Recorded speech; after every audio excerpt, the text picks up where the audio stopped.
Mungu apate tubariki. Que le Seigneur Dieu nous bénisse. Namini kusema tuko na furaha sana karibia mnyumba ya Mungu. Je crois que nous avons la joie de nous rapprocher dans la maison de Dieu. David alikuwa na furaha. David avait la joie. Wakati yote aussi longtemps que balimwambia juu ya kwenda kunyumba ya Mungu. Aussi longtemps qu'on lui disait aller dans la maison du Seigneur. Kilimufanya David awe na furaha sana. Ce qui a donné à David la joie. David, car David arangaria multitude ya bantu, avait regardé la multitude des gens. Kulikuwa bantu bamashanta, il y avait des géants, bantu banene, des costauds, bafupi, il y avait ceux-là qui étaient courts, bakonde, il y avait ceux-là qui étaient minces.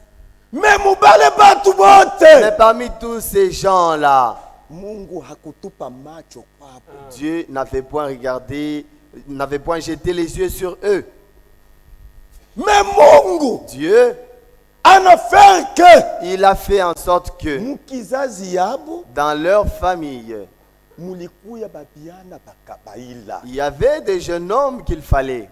Mais David, il était juste un berger des troupeaux. Là en brousse. Un homme de néant. Un homme de rien du tout. Un homme négligé. Alléluia. Mais Dieu, il lui a vu en brousse où il était, où on l'avait déjà négligé.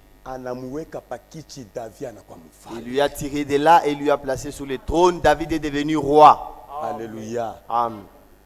Rien n'est impossible à Dieu. Tout est possible. Yote inawezekana. Leo, aujourd'hui, l'homme peut te voir tel que tu es. Mais il ne sait pas ce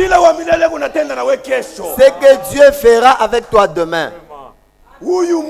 C'est Dieu ici qui a agi avec David. Il est le même hier, aujourd'hui et éternellement. C'est un Dieu vivant. Crois-le et tu verras sa main. Voilà pourquoi, mon frère et ma soeur, lorsque David avait expérimenté cette chose-là, il avait découvert que aller dans la présence de Dieu, il y a une bénédiction.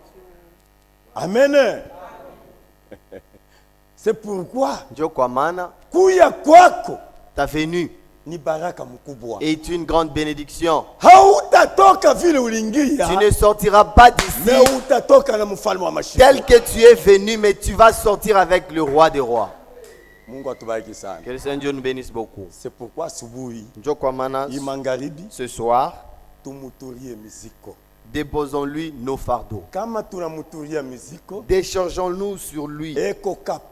Il est capable de faire tout ce qu'il veut avec toi. Alléluia. Amen. Mon frère et ma soeur, la tombe de Mahomet, jusqu'à aujourd'hui, elle est fermée. La tombe de Kimbangu, elle est fermée jusqu'à maintenant. La tombe de Kadima Makenga, jusqu'à aujourd'hui, elle est fermée. La tombe de Branham est fermée jusqu'à aujourd'hui. Mais il n'y a qu'une seule tombe qui est ouverte, là où il y a notre espérance de notre Seigneur Jésus-Christ. Alléluia. Notre Dieu est vivant. La Bible dit, ne craignez pas ce que craint le monde, car ce qui est entre mes mains, qui pourra me le ravir? Kama Mungu pour toi, mais qui sera contre toi? Nani atakukombanisha? Nani atakupigania? Alléluia. Nous allons nous tenir debout afin de lire l'écriture. Tutasoma Nombre Esabu chapitre 22. Sura ya 22. Na kuanzia pale. Commencez au verset kuanzia mstari 22. Verset 22. La colère de Dieu s'enflammant parce qu'il était parti. Kasirani ya wa milele ikazidi. Et l'ange de l'Éternel se plaça sur le chemin pour lui résister. Kasirani ya wa milele ikazidi kwani alienda na malaika ya Bwana akasimama juu ya kumkangala.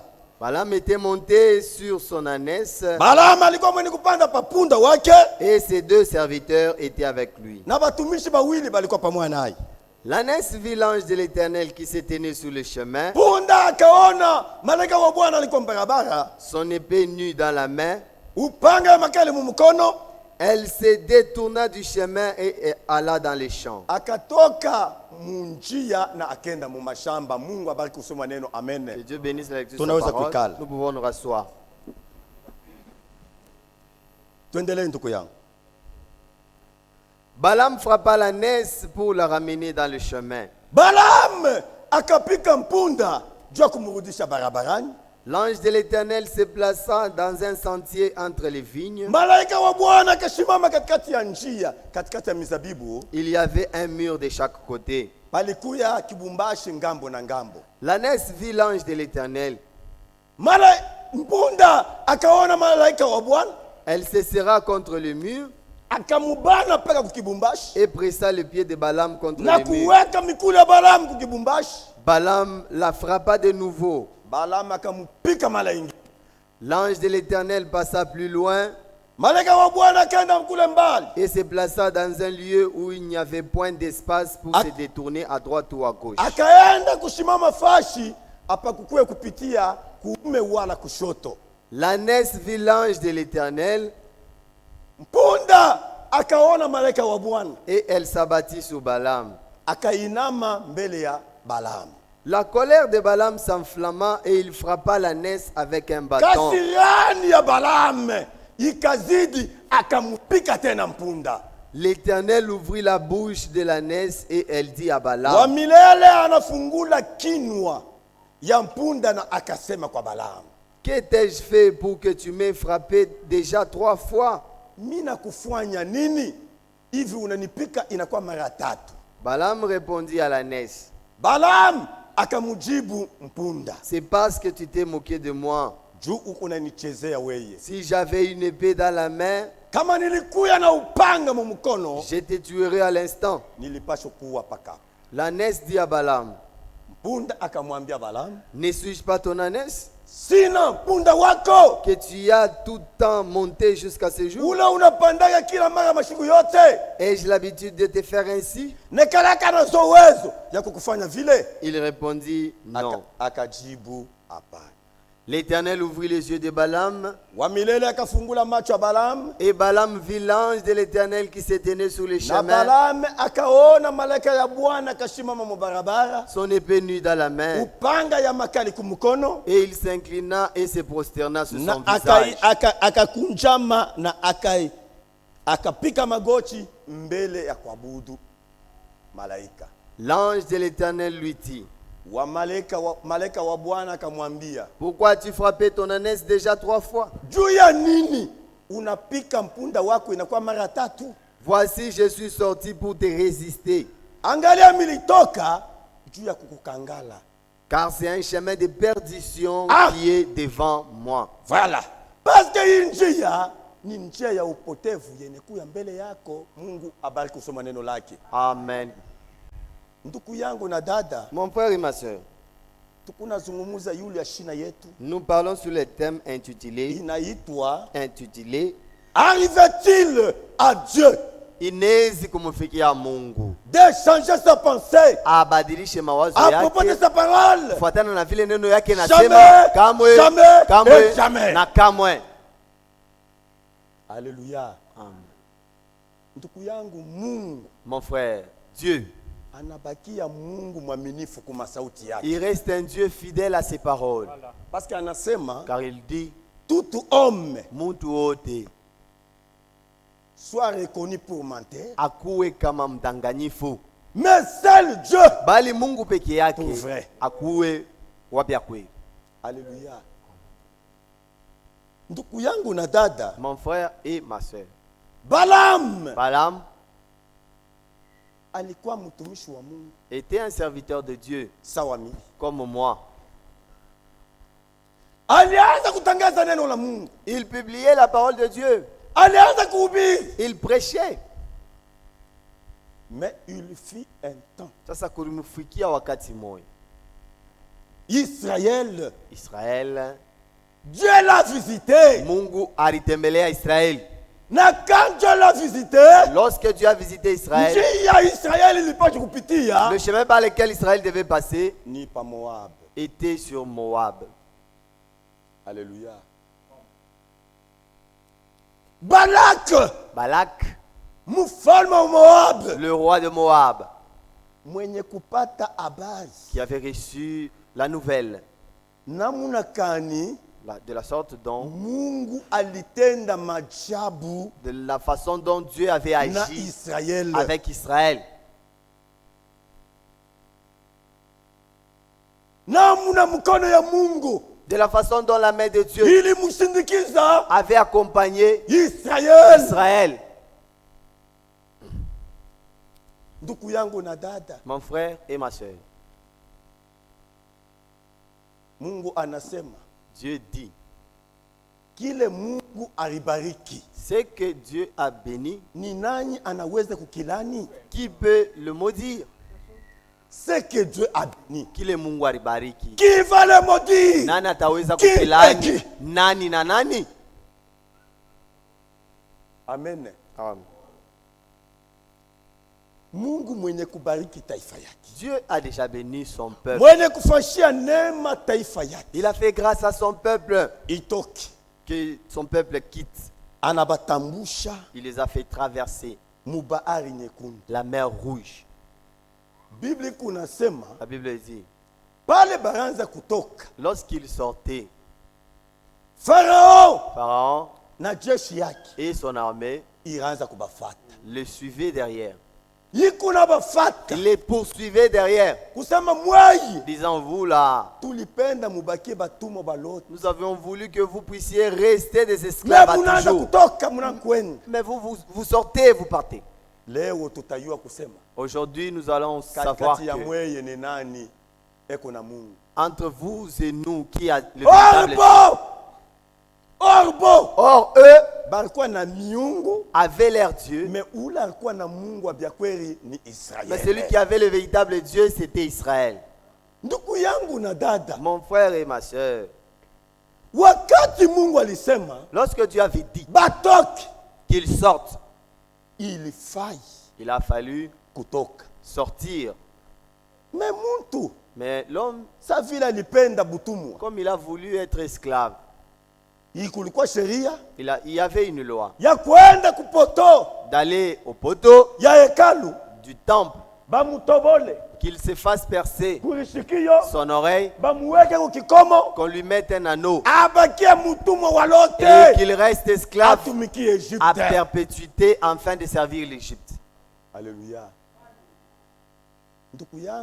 Mon frère, le temps était arrivé et le jour de jubilé, la trompette avait retenti. Sortez, allons-y. Même si tu avais porté le roi sur le transporteur, ce n'est pas le baisser d'une bonne manière, c'est le jeter carrément. Il a fallu le jeter. Car c'était le jour de la libération. Mon frère, toutes ces choses-là étaient dans les oreilles de Barak. Barak avait entendu cela, qui était le roi de Moab. En traversant la mer Rouge, à sec. Mon frère, ma soeur, depuis que le monde est monde, nos pères nous ont mis au monde, eux aussi ont été mis au monde, on n'a jamais vu, entendu dire que Il y a quelqu'un qui a traversé une rivière à sec. Mais s'il y a un endroit et qu'il y a des gens qui ont traversé une grande mer, la mer Rouge, à sec, seul le peuple d'Israël. Alléluia. Amen. Donc le Dieu que nous avons cru, c'est un Dieu véritable. Il n'est pas un Dieu historique. On avait dit, non, non. Alléluia. Mon frère et ma soeur, lorsqu'ils ont traversé, Pharaon et son armée, ils étaient aussi entrés dans la mer. Lorsque le dernier a pu franchir la rivière, Dieu dit à Moïse, commande à l'eau de revenir à son état initial. Car lorsqu'il passait, il pouvait même toucher aux eaux qui étaient devenues comme un mur. Amen. Amen. Mon frère, ma soeur, ils ont traversé. Balak avait reçu toutes ces informations. L'orgueil lui avait saisi. Il était saisi par la haine. Il est sorti pour aller voir le prophète Balaam. Balaam. Il était prophète de Dieu. Il a été corrompu à cause de présent. Njutu ya mazawadi. Njutu ya mapato feza. Balaam. Il avait vendu son droit de naissance à cause de l'argent. C'est ainsi tout nous venons de lire. Dieu a dit à Balaam, c'est que j'ai béni. Il n'y a personne qui peut le maudire. Comment est-ce que toi là, à cause des présents, tu peux quitter ici et aller maudire le peuple? Mais toi, Balaam lui, n'avait pas entendu le conseil. Alléluia. Mon frère et ma soeur,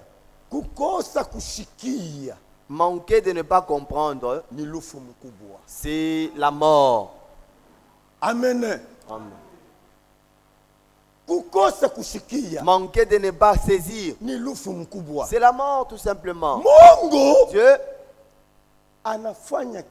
a fait de sorte que Balaam puisse comprendre ce qu'il est en train de faire. Il a pris la neige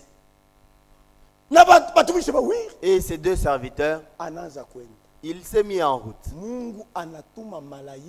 Dieu envoya son ange devant afin de le résister à ce qu'il est en train de faire. La neige a bien vu l'ange avec son épée nue. Elle dit, si j'ose avancer, et moi, et lui, nous allons mourir. La neige s'est arrêtée. Balaam,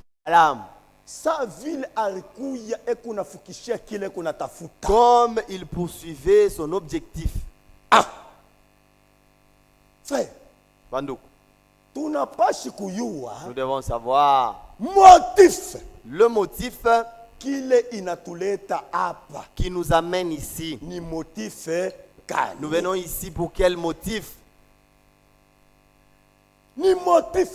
C'est quel but qui nous amène? Quel est le but qui nous amène toi et moi ici? Si votre motif est mauvais, tu peux te cacher aujourd'hui. Demain tu te caches encore. Je te dis que Dieu lui là, celui-là que nous croyons, un jour il te mettra à nu. Alléluia. Amen. Frère, Mon frère, nous tous qui sommes ici, nous devons savoir le motif, l'objectif qui nous a amenés ici. Si ton objectif était de venir pour avoir l'argent, un jour Dieu te mettra à découvert. Si ton motif est pour venir chercher la popularité, un jour tu seras mis à découvert. Si ton motif c'était pour venir chercher les femmes, tu seras mis à découvert. C'est pour l'argent. Un jour Dieu te mettra à découvert. Dieu reste le Dieu de ses paroles. Que tu refuses, que tu acceptes, cela reste la parole de Dieu. Balaam s'était caché.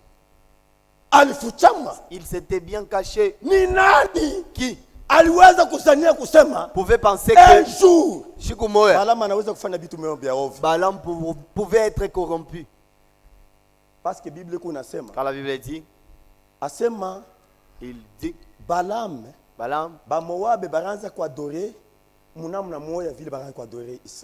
les Moabites adoraient de la même manière qu'adoraient Israël.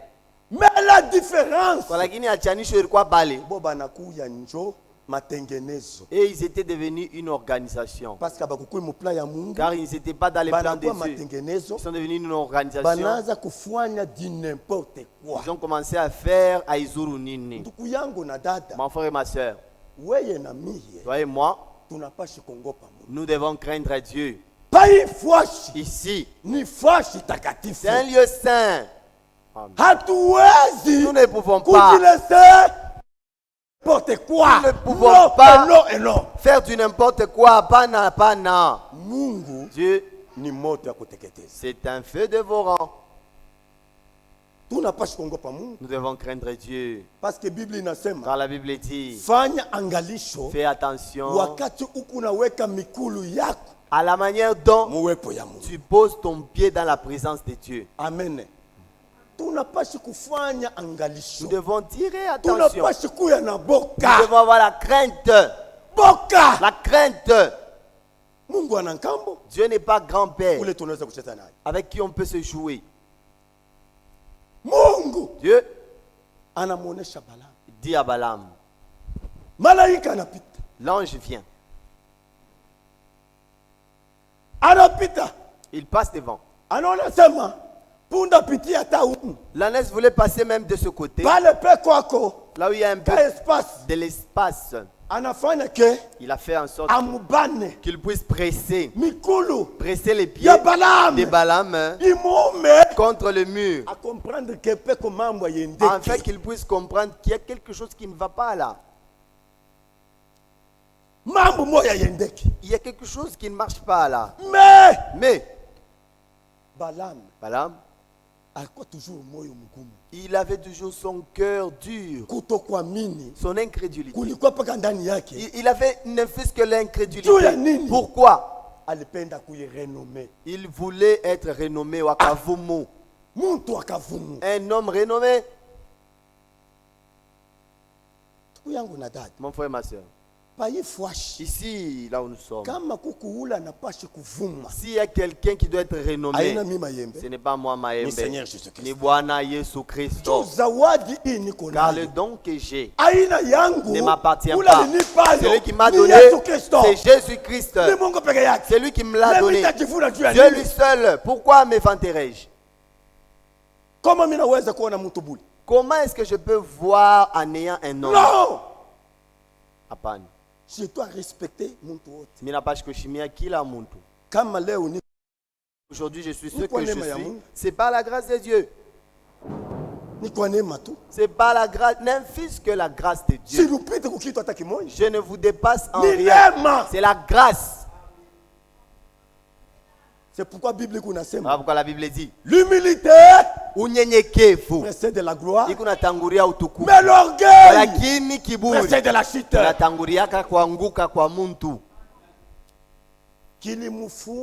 Ce qui a fait en sorte que Balaam akuye kile anakuwa, puisse devenir ce qu'il a été. Ni kiburi tu. Amen. Amen. C'est pourquoi na leo frère. Voilà pourquoi jusqu'à aujourd'hui, Mungu eko natuzungumzia. Dieu continue à nous parler. Malaika wa Bwana, l'ange de l'Éternel, eko nakuya, il vient kila mara à chaque fois. Kutuzungumzia. Il vient chaque fois nous parler. Monamna ile, de la manière dont tusitembe à rencontre la parole. Que nous ne puissions pas marcher à l'encontre de la parole qui nous mène à sauti ya Mungu. Nous devons marcher tel que Dieu dit de marcher. Maintenant, ça. Tel que, pas qu'à ville. Lui, alipenda ma présent. Comme il avait voulu les présents, les cadeaux, anapenda paka kwenda. Il a voulu toujours aller. Mpunda frère. La Ness. Punda dada. La Ness, ma soeur. Mungu anamfungula kinwa. Dieu a ouvert la bouche de la Ness. Depuis tuko pa dunia hapa. Depuis que nous sommes ici sur la terre. Ni nyama kanesha kusema. Quel est l'animal dont vous avez déjà vu qu'il parle? Hakuna tamu. Il n'y a aucun animal qui parle. Mais si l'animal avait parlé, il avait parlé à cause de Balaam. Amen. Punda anasema. La Ness a parlé. Anamwambia. Il lui a dit. Inakuwa mara tatu. C'est 3 fois maintenant que tu m'as frappé. Qu'ai-je fait donc? Qu'ai-je fait? Dis-moi. Dis-le-moi. Ne suis-je pas ton ânesse dont tu montes chaque jour? N'est-ce pas? Est-ce que j'ai l'habitude de te faire ainsi? Il y a une raison qui m'a fait en sorte que je puisse agir ainsi. Maintenant, ça. Lorsqu'il lui disait, Dieu a ouvert les yeux de Balaam. Il a jeté les yeux. Il a vu. Il a vu l'ange de l'Éternel avec une épée nue dans la main, tranchante. L'ange lui dit, si tu pouvais passer ici, je devais te tuer. Alléluia. Amen. Frère, à combien plus fort? Dans ce que nous sommes en train de faire. La parole de Dieu est en train de nous redresser. Mais voilà, nous avons toujours des cœurs durs. Si c'était le temps de Balaam, toi et moi, est-ce qu'on aurait dû être là? Toi et moi, on aurait dû être là. Si c'était seulement le temps de Balaam là, allons-nous être vivants? Ma soeur, allons-nous être vivants?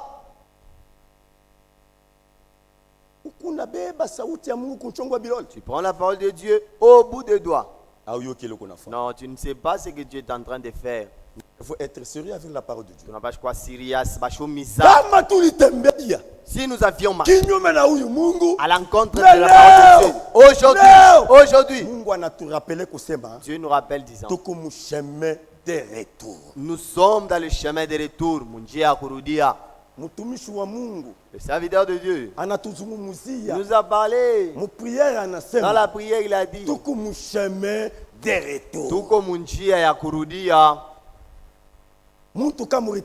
si tu marchais, arrivé à un endroit, tu regardes quelque chose ne marche pas, tu dis non. Où est-ce que je vais alors? Là où je vais, c'est à la mort.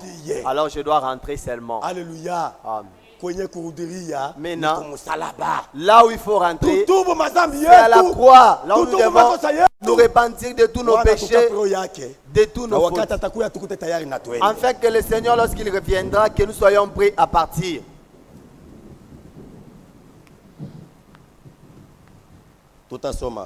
Nous allons lire.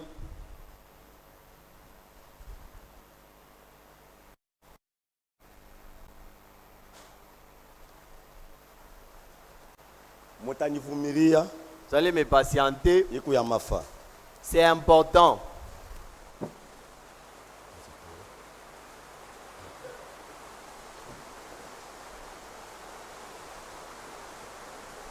quelle était la différence entre eux? Achanisho katikati yao ilikuwa ya je. Fondamentalement, l'un et l'autre avaient raison. Mkuona mmoja na mwingine alikuwa na sheria. Vous voyez, Moab n'avait pas cette confirmation. Moab ye hakukuwe na ile hakikisho que Dieu était avec eux. Ya kusema Mungu alikuwa pamoja naye. Ils étaient seulement une nation. Balikuya tu ni taifa bule. Un groupe de célébrités. Ni batu tu ya kinkonje. Mais Israël, eux, kwa lakini Israeli yo, ils avaient un prophète avec eux. Balikuwa na nabii katikati yao. Ils avaient un rocher frappé avec eux. Balikuya na mwamba ile balipasha kupiga bakunywe maji. Ils avaient une colonne de feu. Balikuya na nguzo la moto. Ils avaient un serpent d'airain avec pour la guérison. Balikuya na nyoka wa shaba ule alipasha kuleta matunzo yote. Ils avaient les bénédictions de Dieu qui les accompagnaient tout le temps. Balikuya na mabaraka tele ya Mungu. Ils étaient les enfants de Dieu qui avaient été appelés à sortir. Balikuya watoto ya Mungu bali waliita kutoka. Bwana Mungu atubariki sana. Que le Seigneur Dieu nous bénisse beaucoup. Ndugu yangu na dada. Mon frère et ma soeur. Dieu fait la différence. Mungu anawekaka achanisho. Amen. Mungu. Dieu. Analetaka achanisho. Il mène toujours la différence. Hata leo. Même aujourd'hui. Ce que nous sommes aujourd'hui. Et les dénominations. Il doit y avoir une séparation, une différence. Les gens doivent pressentir, dire que certainement, eux, ils sont les véritables dieux.